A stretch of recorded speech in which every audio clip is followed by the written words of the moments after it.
Hello everyone. आज से हम स्टार्ट कर रहे हैं कि टेट सी टेट और सुपर टेट प्लस रीट के लिए यूपी टेट और सुपर टेट की प्राइमरी की जो बुक है उससे सामान्य गणित मैथ की क्वेश्चंस करने वाले हैं। और क्योंकि ये अवेलेबल ऑनलाइन अब नहीं है, पहले थी, लेकिन इसकी पीडीएफ को मैंने आपको टेलीग्राम पर पहले भी दिया था। लेकिन वो पीडीएफ दोस्तों वो थी अनऑर्गेनाइज्ड। अब मैंने ऑर्गेनाइज्ड वे में पीडीएफ को लगा दिया है, जिसमें कि सभी पेज एक के बाद एक बढ़िया फॉर्म में लगे हुए हैं। डाउनलोड कर लीजिए। ठीक है, तो चलो आज से हम स्टार्ट कर रहे हैं अपना नंबर सिस्टम वाला चैप्टर। और आई होप आप रेडी होंगे। एक एक करके क्वेश्चन लेते जाएंगे, आप देखते जाएंगे, अपने दोस्तों के साथ शेयर कर देंगे साथ। ओके, तो फर्स्ट क्वेश्चन है, और इसके साथ हमको कॉन्सेप्ट जो है आपको वो भी क्लियर करते चलेंगे धीमे धीमे। ठीक, साथ साथ में कॉन्सेप्ट भी क्लियर करेंगे। तो फर्स्ट क्वेश्चन जैसे कि आप देख रहे हैं कि यदि ए तथा बी दो वास्तविक संख्याएं ऐसी हैं कि A B equal to zero हो। देखो ध्यान से कि अब ए बी इक्वल टू क्या है, जीरो है। तो पहला ऑप्शन है कि ए जीरो बी जीरो, हाँ तो ए जीरो बी जीरो, तो ये जीरो हो जाएगा, सही। दूसरा है ए जीरो बी जीरो या दोनों में से प्रत्येक जीरो। अब देखो जब ये लेना ही है तो इससे अच्छा ये नहीं लग रहा दूसरा वाला। ये तो फिर ए जीरो ना हो, कुछ और हो, फिर भी जीरो होना है। लेकिन इसका मतलब है कि ए भी जीरो हो, बी भी जीरो हो, या इन दोनों में से कोई भी एक जीरो बना रहे, तो ऑप्शन बी ज्यादा अप्रोप्रिएट रहेगा, आंसर इन दोनों में से। अब आपसे बात कर लेते हैं देखो संख्याओं के बारे में कि वास्तविक संख्या क्या होती हैं, तो यहीं से स्टार्ट करते हैं हम। वास्तविक संख्या, ठीक है, वास्तविक संख्याएं जिनको हम बोलते हैं रियल नंबर्स। रियल नंबर्स, क्योंकि देखो सवाल कुछ भी आ सकता है, आपको पता होना चाहिए। रियल नंबर का मतलब है कि कोई भी नंबर जो कि नेगेटिव हो, जीरो हो, रूट के अंदर हो, इस तरीके से, या फिर वो फ्रैक्शन में लिखा हो कि 3/4, रूट में हो 5 या 1/√7, ये सभी रियल नंबर कहलाते हैं। दूसरे नंबर्स होते हैं काल्पनिक संख्या, जिनको हम बोलते हैं काल्पनिक संख्या, या फिर इन्हीं को आप लोग बोल देते हैं इमेजिनरी, इमेजिनरी नंबर। ठीक है, इमेजिनरी नंबर कहलाते हैं। इमेजिनरी नंबर क्या होते हैं, जो अंडर रूट के अंदर लिखा हो इस तरीके से, और वो भी नेगेटिव होना चाहिए, नेगेटिव कहलाएंगे काल्पनिक संख्याएं। अगली आती हैं पूर्णांक संख्याएं। पूर्णांक जिनको क्या बोलते हैं, इंटीजर, इंटीजर्स। ठीक, इंटीजर्स पूर्णांक संख्याएं। तो पूर्णांक क्या होते हैं कि नंबर लाइन पर जो भी लाइन को आप लिख सकते हैं, जैसे कि -1, यहाँ पर -2, -3, ये सभी कहलाते हैं पूर्णांक संख्या। लेकिन जो यहाँ पर प्लस में रहता है ये भी पॉजिटिव में होते हैं, ये भी पूर्णांक संख्याएं हैं। तो पूर्णांक संख्या याद रखेंगे आप, माइनस, नेगेटिव, माइनस इनफाइनाइट से लेकर ये जाती हैं dash dash dash plus infinite तक। तो इनको बोलते हैं पूर्णांक संख्या। लेकिन डिफर विथ पूर्ण संख्याएं। ये पूर्ण क्या होती है, नोट कर लेना है सबको दोस्तों। होल नंबर्स, ये क्या होते हैं, पूर्ण संख्या। तो होल नंबर्स जो है वो जीरो से स्टार्ट होते हैं, 0 1 2 3 4 5 डैश डैश डैश इनफाइनाइट, इनको बोलते हैं होल नंबर्स। अगला आता है अभाज्य संख्याएं। अभाज्य को हम बोल देते हैं प्राइम नंबर्स। क्या बोलते हैं, प्राइम नंबर्स। क्लियर होगा। प्राइम नंबर्स मतलब जिनके दो फैक्टर होते हैं, जैसे कि आपने लिखा 2 3 5 7, इसमें सिर्फ एक से भाग जाएगा और दो से, इसमें एक से भाग जाएगा तीन से, एक से और पांच से, इसमें एक से और सात से। तो जिन संख्याओं के सिर्फ दो ही फैक्टर होते हैं उनको हम अभाज्य संख्या कहते हैं। अगले पेज पे पढ़ते हैं। अब प्राइम नंबर्स के बारे में आप देखो, जब समझ रहे हैं तो प्राइम नंबर्स को एक अच्छे से ही समझ लीजिए।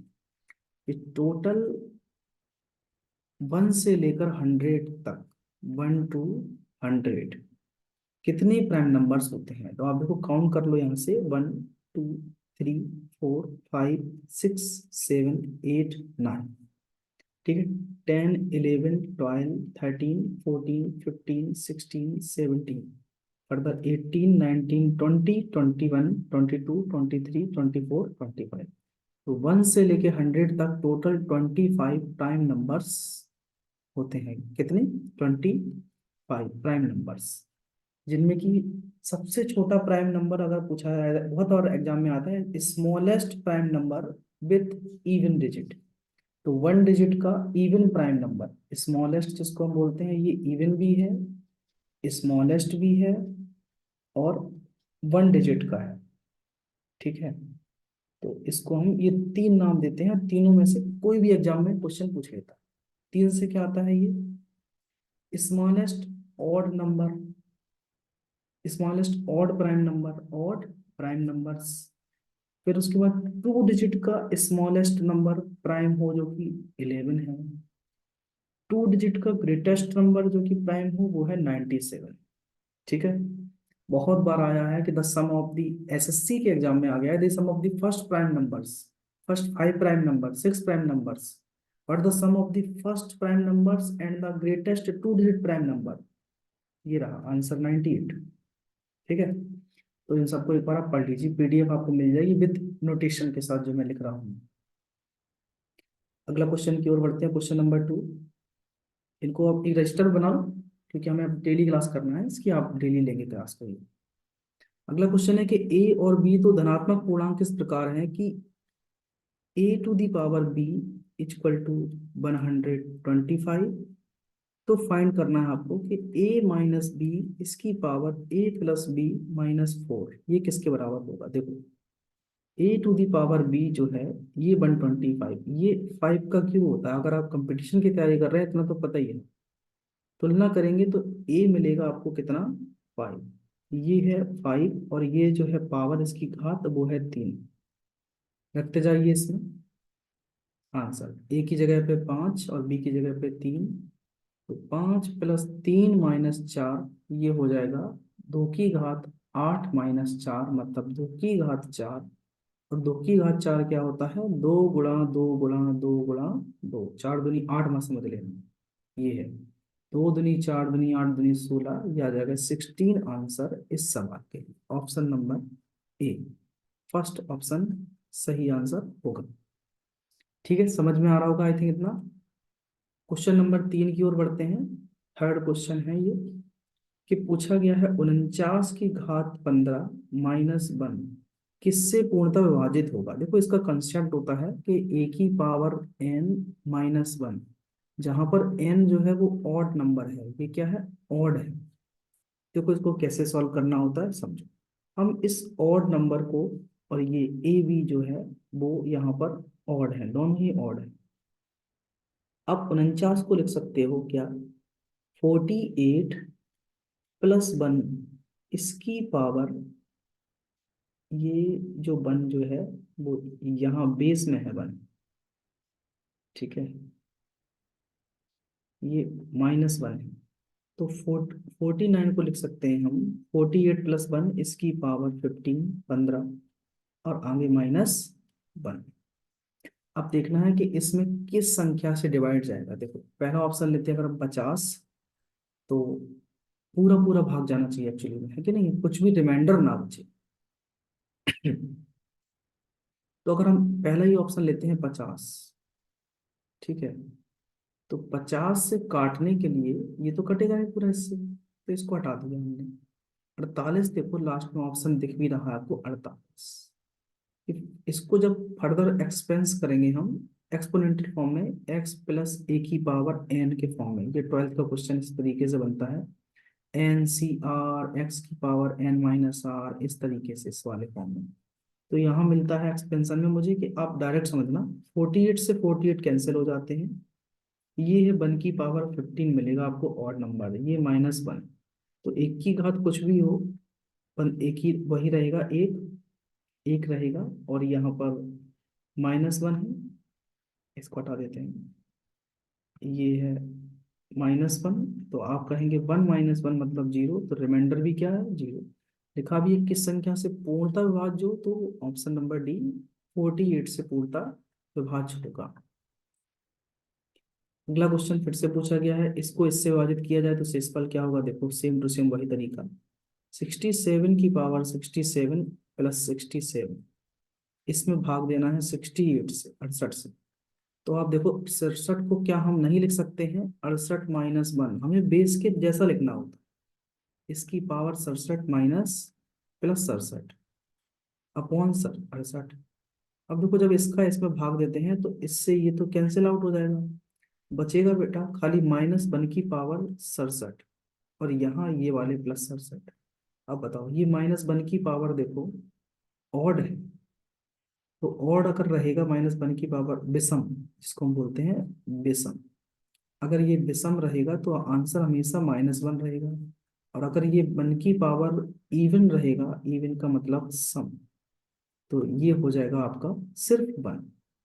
ठीक है, तो यहाँ विषम है मतलब -1 आएगा, और +67 सब्ट्रैक्ट करेंगे, आंसर मिलेगा option number C, 66 correct answer है सवाल। अगला क्वेश्चन है कि यदि n एक प्राकृतिक संख्या है तो n, n+1, n+2 निम्न में से हमेशा किससे भाज्य होगा। चलो, प्राकृतिक संख्याओं की बात में बात कर रहा है, मतलब नेचुरल नंबर। तो पहले तो हम बात कर लेते हैं नेचुरल होती क्या है, प्राकृतिक नेचुरल नंबर। तो नेचुरल नंबर आपको पता होना चाहिए कि 1 से स्टार्ट होते हैं और कहाँ तक जाते हैं ये, अनंत तक। ठीक है, बकाया देखो आप देख रहे होंगे कि हम फर्स्ट और सेकंड पेज पर पूरे नंबर्स के बारे में बात कर चुके हैं। तो चलो पुट कर लेते हैं इसमें कि n = पहले लेंगे 1, उसके बाद 2, फिर 3, फिर चेक कर लेंगे हमेशा किससे विभाज्य हो रहा है। तो n की जगह पे 1 रखिए आप, 1 + 1 + 1 + 2 सॉल्व किया, 1 × 2 × 3, तो 3 × 2 = 6 आ रहा। अगला रखो n = 2, तो n की जगह पे 2, 2 + 1, यहाँ पर 2 + 2 कितना मिला, 2 × 3 × 4, तो 4 × 3 = 12, 24 मिल जाएगा। अब रखिए आप 3, तो दिख रहे हैं 3, 3 + 1 और 3 + 2, क्या मिला, 3 × 4 × 5, 4×5 = 20, 60। हमेशा किससे कट रहा है, देखो 4 का भाग फर्स्ट में नहीं जा रहा। ठीक है, 5 का भी नहीं जाएगा इसमें, और 7 का भी नहीं जाना है, तो एक ही ऑप्शन बचा 6, option number C correct answer हो जाएगा। और 6 का भाग सभी में जा रहा है, फर्स्ट ऑप्शन में, इसमें भी और इसमें भी, तीनों में जा रहा है आंसर। अगला क्वेश्चन लेते हैं, सुधीर प्रत्येक सही अंक हल के लिए 3 अंक प्राप्त करता है और प्रत्येक गलत हल के लिए, किए गए प्रश्न के लिए 2 अंक खो देता है। यदि वह 30 प्रश्न हल करता है और 40 अंक प्राप्त करता है तो सही हल किए गए प्रश्नों की संख्या क्या होगी। देखो बिल्कुल अच्छा तरीका आपको बताते हैं। ठीक है, तो माना कि उसने सही जो प्रश्न हल किए हैं वो है x, कितने हैं x, और जो गलत किए हैं वो पता नहीं है, लेकिन यदि वह 30 प्रश्न हल करता है, टोटल कितने हैं 30 प्रश्न, 30 में से उसने x सही किए है तो गलत कितने किए होंगे, 30 - x, ये हैं सही वाले और ये है गलत वाला। गलत कभी नहीं होगा इस सवाल से, है ना, इस तरीके से गलत कभी नहीं होगा आपका क्वेश्चन का सॉल्यूशन, ये ध्यान रखेंगे। वरना मिक्सचर एलिगेशन कई सारे तरीके हैं हजारों लगाने के, ये गलत वाले। गलत क्या लिख रहा हूँ मैं ये हर बार पता ही नहीं क्या लिख जाता है, जो अजीब सा। तो ये गलत है, और टोटल करने पर उसको 30 मार्क्स मिल रहे हैं, कितने मिल रहे हैं, 30। ठीक है, तो देखो सही करने पर उसको 3 अंक मिलते हैं, तो उसने सही किए x, तो 3 अंक मिलेंगे, तो इतने मार्क्स मिलेंगे। गलत कर रहा है तो 2 अंक कट रहे हैं, तो ये -2 कट जाएंगे इससे। मल्टीप्लाई करेंगे, देखो 3x -2 का अंदर मल्टीप्लाई, तो -2 × 30, उसके बाद माइनस माइनस प्लस, तो 2x = 30। सॉल्व करो, 3x + 2x, ये हुआ -60 = 30, इधर 3 × 2 = 5x, इसको यहाँ ले जाओ तो 30 + 60 कितना हुआ, 90। ठीक है, इधर पे सॉल्व करो तो 5x बराबर 90, x का मान आ जाएगा कितना, 18, 18 पंचे 90। ठीक है, ये आ गया आपका। लेकिन उसने पूछा है कि सही हल किए गए प्रश्नों की संख्या क्या है, ऑप्शन में कहीं भी नहीं दिया गया है। हाँ दिया है ना, क्या पूछा गया उसने, 30 प्रश्न हल किए थे और उसके जो अंक प्राप्त हुए थे वो 40 थे। अरे यहाँ पर 40 करना है। एक सेकंड, एक सेकंड, वही मैं कह रहा हूँ कि टोटल अंक तो उसने 40 प्राप्त किए थे। ये हटा दो, ये हटा दो, ये हटा दो और ये हटा दो। उसके जो अंक है ना सॉल्व करने पर वो तो 40 नंबर आए हैं यहाँ पर, ये 40 है। क्वेश्चन तो 30 थे, ये 40 है, तो हुए कितने, 60 और 40, 100। 5 का भाग देंगे तो कितनी बार, 20 बार। तो 30 में से 20 तो उसने सही कर लिए, ऑप्शन नंबर बी। तो 20 क्वेश्चंस तो उसके सही हैं। तो गलत कितने बचे उसके क्वेश्चंस, गलत बचे हैं। 30 में से 20 घटाएंगे तो क्या बचेगा, 10। ये उसके गलत आ गए। सही है। दूसरा तरीका और भी होता है, देखो माना कि उसने टोटल 30 प्रश्न है, 30 में से उसके 40 अंक आए हैं सिर्फ। माना कि उसने कि 30 में से 30 सही कर लिए होते तो 3 3 का 90 नंबर मिल जाते। 3 नंबर के हिसाब से सही करने पर 90। सही है कि नहीं है। और लेकिन अगर 2 अंक कट रहा है सब में, सभी में 2 नंबर कट रहे हैं, तो 30 दूनी 60, अगर सभी गलत किए होते तो कितने होते, 30 दूनी 60 नंबर। यही तो मिलते कि नहीं उसको सभी में। डिफरेंस कितने का आया, 30 का ही आ रहा है, दिख भी रहा होगा। तो अगर वो 3 क्वेश्चन में से 30 गलत कर देगा तो गलत क्वेश्चन कितने आ जाएंगे, 10। ये रहा 10, सही बन जाएंगे अपने आप 20। थोड़ा पेचीदा तरीका होता है, इससे अच्छा ये आप ये समझ लीजिए। ठीक है।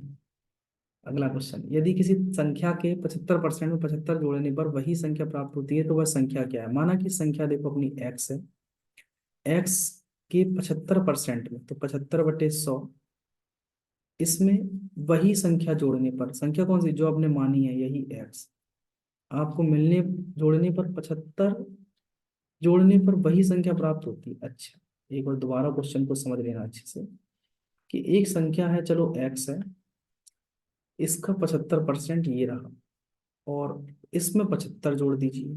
ठीक, तो वही संख्या प्राप्त हो, तो वही संख्या कौन सी, x जो मानी थी शुरू में। सॉल्व कर लेंगे, देखो 25 तिया 75 और 25 चौको 100, गुणा करेंगे 3 का x में, तो 3x/4 प्लस 75 बराबर x। इसको उस साइड ले जाओ, -3x/4, 75 यहाँ प्लस के रहेंगे, लासा लीजिए 4 और यहाँ पर आ जाएगा 4x minus 3x equal to 75। यहाँ पर 4 में से 3 गया 1, तो x की वैल्यू आ जाएगी 4 × 75 करेंगे आप, तो 4 × 5 = 20, 4 × 7 = 28, 29, 30, 300। तो वो संख्या कौन सी आ गई है, 300। ऑप्शन नंबर सी सही आंसर होगा। अगला क्वेश्चन है कि 1 से 50 तक की संख्या लिखने में कुल कितने अंकों की आवश्यकता होगी। ये एक वेरी गुड क्वेश्चन है। किस तरीके से समझा देते हैं आपको जरा देखो, 1 लिखते हैं तो आपको 1 डिजिट चाहिए, 2 लिख रहे हैं तो 1 डिजिट चाहिए, 3 लिख रहे हैं तो 1 अंक चाहिए, 4 लिख रहे हो तो 1 अंक चाहिए। इसी तरीके से 9 तक लिखने पर तो सिर्फ 1 1 अंक चाहिए, लेकिन जैसे ही 10 आएगा आपको देखो 2 अंक चाहिए, 2 डिजिट। 11 लिखोगे 2 डिजिट चाहिए, ऐसे काउंट करना है 50 तक, इधर तक कितने डिजिट आए। देखो बेटा, तरीका समझो, कि 1 से लेके 9 तक लिखने पर तो सिर्फ 9 ही डिजिट रहेंगे। कैसे निकालेंगे, 9 - 1, इसको अब उल्टा करना है, 1 से लेके 9 तक की संख्याएं हैं और सभी में 1 1 डिजिट है, तो 1 का मल्टीप्लाई कर देंगे, +1। तो 9 - 1 कितना होगा, 8। एक सेकेंड, टोटल यहाँ पर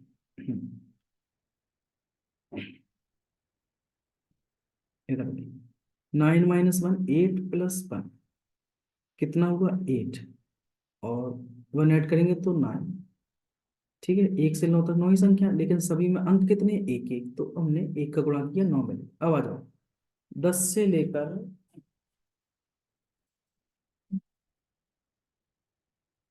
50 तक पूछ रहा है, तो 50 तक संख्या देखो पहले कितनी है, तो कैसे गिनते हैं संख्या, 50 में से उल्टा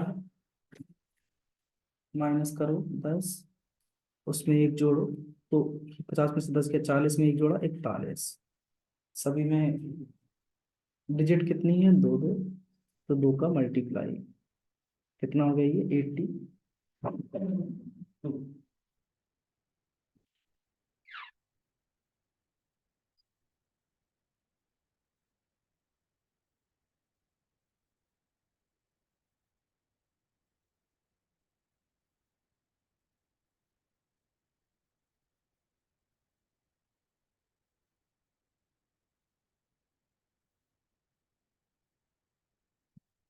82, तो बस यही हो गया अपना आंसर कि इसमें 9 में 82 ऐड कर दो, आंसर आ गया 91। ठीक है, तो 1 से लेके 50 तक टोटल 91 91 संख्या हुई, इस तरीके से आप निकाल। आप मुझे कमेंट करके बताना 1 से लेके 100 तक अंक लिखने में कितने अंकों की आवश्यकता होगी। अगला क्वेश्चन, 3 ट्रक या 8, ज्यादा नहीं है आपके पास, यही दो है लास्ट, इनको और देख लीजिए, फिर हम अगले वीडियो में नेक्स्ट आगे क्वेश्चन लेंगे। 3 ट्रक या 8 सूटकेस की कुल लागत इतनी रुपीस है, देखो। तो ट्रक को हम ले लेते हैं टी से, और सूटकेस को एस से। तो 3 ट्रक और 8 सूटकेस की लागत है जो है वो 7200 रुपये। आगे लिखा है कि अगर 3 सूटकेसों की लागत 1800 रुपये है, 3 सूटकेस की लागत 1800 रुपये है। आप मुझे बताओ, तीन की लागत 1800 है, तो एक की क्या होगी, 3 का भाग दे दो 600। इधर है 8 सूटकेस, तो 8 सूटकेस की लागत क्या होगी, तो 8 का गुणा करो दोनों साइड, 8 गुणा 600, 4800 आ गई। सही है। अब देखो यहाँ पर कह रहा है कि प्रत्येक ट्रक की लागत क्या होगी, देखो यहाँ पर 3 ट्रक ट्रंक प्लस ये 8 सूटकेस की कीमत है 4800, यहाँ रखो, equal to 7200। 3 trunk equal to, subtract करेंगे 7200 माइनस 4800। ये सॉर्ट आउट कर कुछ नहीं होता, उसके चक्कर में मत किया करो, कंसेप्ट पकड़ो पूरा। 12 में से 8 जाएंगे 4, 6 में से 4 गए 2, 2400। तो 3 ट्रंक की कीमत 2400, और 3 से भाग देंगे, तो एक ट्रंक की कीमत कितनी आ जाएगी, 800 रुपये। ठीक है, ऑप्शन नंबर ए, जो कि सही आंसर होगा।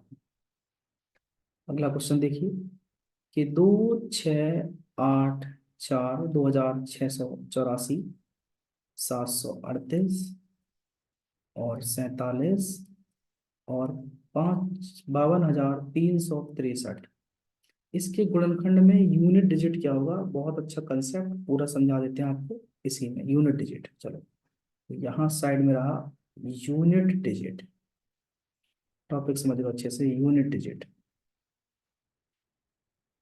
क्या है, देखो। आपसे कहें कि 1 का पावर 1, तो आप क्या कहोगे, 1। 1 का पावर 2, तो क्या होगा, फिर भी 1। 1 का पावर 3, फिर भी क्या होगा, 1। मतलब देख रहे हैं कि 1 की कितनी भी पावर हो फिर से 1 ही रहना। इसी तरीके से 0 की कुछ भी पावर हो तो 0 ही रहना है। अच्छा, 4 के लिए देख लो, एक और स्पेशल कुछ नंबर है, 4 की घात 1 4 रहेगा, 4 की घात 2 ये क्या रहेगा, 16 रहेगा। ठीक है, और 4 की घात 3 इकाइयन क्या रहता है, 4 चौको 16 चौको 64, इकाइयन 4। 4 की घात 4 इकाइयन 4 चौको 16 चौको 64 चौको 256 इकाइयन 6। ठीक है, 5 के लिए देख लेते हैं कि 5 की घात 1 तो 5, 5 की घात 2 25 इकाइयन 5, 5 की घात 3 125 इकाइयन 5, 5 की घात 4 625 इकाइयन, कितना हुआ, फिर से 5। तो 5 की कुछ भी पावर हो इकाई अंक हमेशा 5 ही रहेगा, सेम टू सेम 6 की पावर कितनी भी हो इकाई अंक 6 रहेगा। तो पहले तो आपको ये जो कंसेप्ट पकड़ना है कि इनकी कितनी भी पावर हो इकाई अंक वही रहने वाला है। इसके अलावा 4 के लिए अगर 4 की घात ऑड हो, दिख रहा है आपको, ये ऑड है, तो इकाई अंक 4, और 4 की घात अगर इवन हो तो इकाई अंक हमेशा आपका 6 रहेगा, हमेशा, ऑलवेज। ठीक है, ये कुछ चीजें फिक्स है भैया, समझ लेना। एक तो याद कर लो 0 1 5 6, 0 1 5 6, और ये 4 और 9। 9 की घात सेम टू सेम अगर ऑड हो तो ये देखो 9 वाला, 9 की पावर 1 9, 9 की पावर 2 81 होता है, तो 1 9 की पावर 3 इन्होंने में कैसे मसांसो मिलते हैं। ठीक, तो ऑड हो तो 9 और 9, और अगर 9 की पावर इवन हो तो रहेगा हमेशा कितना, 1। इतनी चीजें याद रखो अभी, तो पहले यहाँ तक। अब आ जाओ देखो इवन डिजिट पर, हमें जब सिर्फ इकाई अंक चाहिए तो इकाई पे फोकस करो। 4 गुणा 8 गुणा 7 गुणा 3, अलग से लिख लो। 4 गुणा 8 गुणा 7 गुणा 3, ठीक है। तो गुणा करो, 8 चौको 32, 7 तिया 21। पूरे सवाल का नहीं करना है, ये आप ट्रिक्स देख रहे हैं यहाँ पर, ट्रक नहीं ट्रिक, ठीक है। ये ट्रिक देखने जा रहे हैं, ट्रक नहीं है। अब इकाई अंक चाहिए तो पहले यहाँ लो, 2 उठाओ, इसका इसका 1 उठाइए, तो 2 एकम 2। तो इस सवाल का आंसर सिर्फ सेकंडों में दिया जाता है, इस तरीके से कि 4 8 32, 2 2 7 14, 4 4 तिया 12, तो इस तरीके से आंसर 1 सेकंड में दिया। ठीक, आपसे अगर मैं पूछूं, बताना मुझे। नेक्स्ट पेज हमारे पास है, हाँ। जितने भी, इसी में देख लेते हैं, जितने भी सम संख्याएं हैं सभी सम संख्याओं के गुणनफल का इकाई अंक, सभी सम संख्याओं के गुणनफल का इकाई अंक क्या होगा। ऑप्शन ये रहे 0 1 2 3, तो ये ऑप्शन है, ठीक है। सभी विषम मुझे कमेंट करके बता देना आप लोग, सभी विषम संख्याओं के गुणनफल का इकाई अंक क्या होगा। तो आंसर ये रहे 1 5 7 9, ये ऑप्शन है, ठीक है। सभी अभाज्य संख्याओं, जितनी अभाज्य संख्या है मैंने लिखा ही है स्टार्टिंग फर्स्ट क्वेश्चन में, अभाज्य संख्याओं के गुणनफल का इकाई अंक क्या होगा, तो ऑप्शन यही 0 1 2 3, ये भी ऑप्शन है, ठीक है। चलो मैं एक समझा देता हूँ आपको पहले तो। ये सम संख्या देखो कौन कौन सी होती है सम संख्या। आप कहेंगे 2 4 6 8, इधर तक चलेंगे तो समझ में नहीं आएगा, लेकिन जैसे ही लिखोगे 10, अब मुझे बताओ सबका गुणा करने पर लास्ट में सिर्फ 0 ही दिखेगा। तो जितनी भी सम संख्याएं हैं उनका गुणा करने पर इकाई अंक हमेशा 0 आएगा, ठीक है। इसी तरीके से आप मुझे इसका और इसका आंसर बताना। ओके, तो आज के लिए इतना रखते हैं इस वीडियो में। हमने 10 क्वेश्चन कंप्लीट कर लिए हैं आज, 10 क्वेश्चंस कंप्लीटेड, ठीक है। अगली वीडियो में मिलेंगे आपसे हम। Till then take care, bye bye.